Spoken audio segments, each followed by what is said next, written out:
피해 학생이 가장 먼저 취해야 될 것은 하는 것이 우선되어야 합니다. 피해 학생이 가해 학생으로 바뀌는 경우가 발생합니다. 어떤 경우인지 제가 사례를 한번 들어서 설명드려 볼게요.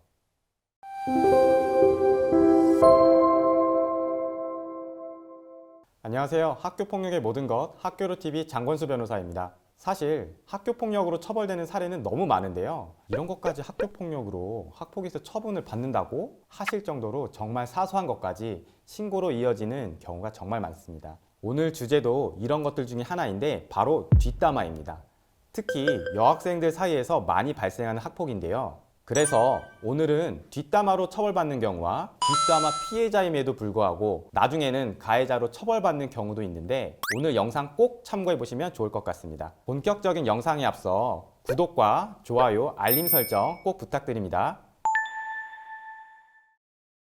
제가 학폭위원으로 학폭위에서 심의하다 보면 여학생들은 꼭 문제되는 게 뒷담화 때문이에요. 특히 여학생들은 친한 친구들하고 여러 명이서 어울리는 경우가 많잖아요. 그렇게 친하게 지낸 친구라고 하더라도 내가 없을 때 다른 친구들에게 뒷담화하는 경우가 발생하곤 합니다. 사실 이 경우 피해자는 믿었던 친구인 만큼 정신적 충격이 클 수밖에 없는데요. 이런 일은 일어나지 않으면 좋은 건데 학교라는 작은 사회에서는 누구나 한 번쯤은 겪게 될 수밖에 없는 일이기도 합니다. 이때 그냥 넘어가는 경우도 있지만 결국 서로 사이가 틀어져서 친구 한 명이 왕따를 당하거나 하는 경우도 발생하고 그 과정에서 집단적으로 따돌림으로 변질되는 경우도 많은데요. 이때 피해 학생이 가장 먼저 취해야 될 것은 앞으로 더 큰 피해가 발생하지 않도록 학교폭력으로 신고하는 것이 우선되어야 합니다. 사실 피해 학생 같은 경우에는 가해 학생이 학폭위 처분을 받게 되면 더 큰 괴롭힘으로 이어지는 경우가 많을까 굉장히 두려워하는데요.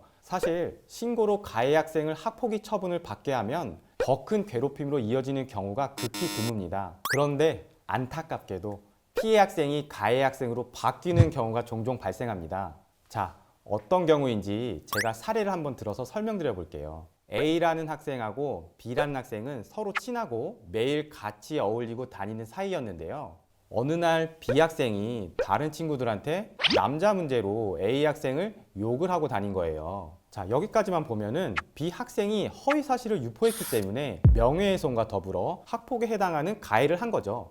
자, 여기서 A 학생이 학폭으로 신고를 했으면 깔끔하게 끝났을 거예요. 그런데 A 학생이 B 학생이 도대체 뭐라고 했는지 너무 궁금하니까 폰을 빼앗아서 확인하고 그 과정에서 몸싸움이 벌어지고 욕을 하고 결국 A 학생은 다른 친구들에게까지 왕따를 당하게 되었어요. 결국 A 학생은 그제서야 학폭으로 신고를 했지만 오히려 B 학생은 자기가 폭언하고 폭행의 피해자라며 쌍방으로 신고를 하게 되었고 결국 쌍방으로 학폭 처분을 받은 사례가 있습니다. 아무리 뒷담화를 당한 피해자라고 하더라도 이거는 전부 학교폭력에 해당되는 게 맞아요. 친구에게 욕하고 이거는 바로 언어폭력이고요. 친구에게 폭행을 가한 것은 신체폭력이고 강제로 휴대전화를 빼앗아서 그 내용을 확인하는 것은 또 다른 학교폭력에 해당합니다. 만약에 A 학생이 처음부터 학교폭력 신고를 했다면 친구들 사이에서 왕따를 당할 이유도 없었고 가해 학생은 학교폭력뿐만 아니라 명예훼손죄라는 범죄가 성립할 수 있는 행동까지 한 것이기 때문에 충분히 형사처벌까지 할 수도 있었습니다. 법원에서는요, 다른 사람에게 사소한 험담을 하는 행위라 하더라도 그 험담이 다수인에게 전파가 될 수 있다면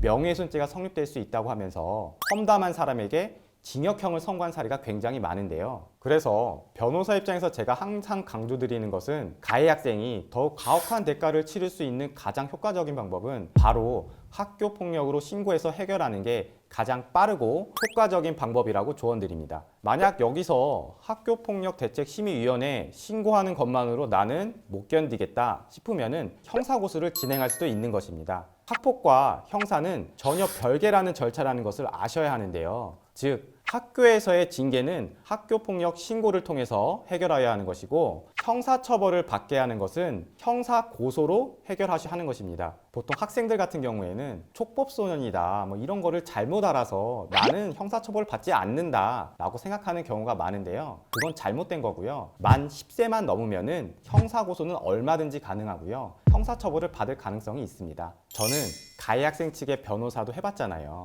가해 학생 측은 학폭위 통지서 받고 형사 고소장 받고 민사 소소장 소장 받고 수차례 받는 동안 상상을 초월할 정도의 스트레스를 받게 돼요. 가해 학생이 이 문제들을 혼자서 해결할 수가 없겠죠. 결국은 부모님이 모든 걸 책임지고 해결할 수밖에 없는데요. 따라서 가해 학생만 힘든 것이 아니라 가해 학생 측의 온 가족이 매우 힘든 과정을 겪을 수밖에 없는 것이에요. 자, 그러니 가해 학생을 가장 강력하게 응징하는 것은 바로 학교폭력 신고라는 거 반드시 잊지 않으셨으면 합니다. 오늘은 뒷담화 피해자가 어떻게 대응하는 것이 좋을지 말씀드려 봤는데요. 친구들 사이에서 가벼운 다툼이라고 하더라도 그 정도가 학교 생활을 지속하기 어려울 정도로 정신적 고통을 유발하고 있다면 변호사에게 상담을 받아보시길 바랍니다. 특히 학교 생활에서 발생하는 법률 문제는 학교로 TV로 해결할 수 있다는 것도 명심하시고요. 다음에도 알찬 내용으로 찾아뵙겠습니다. 감사합니다.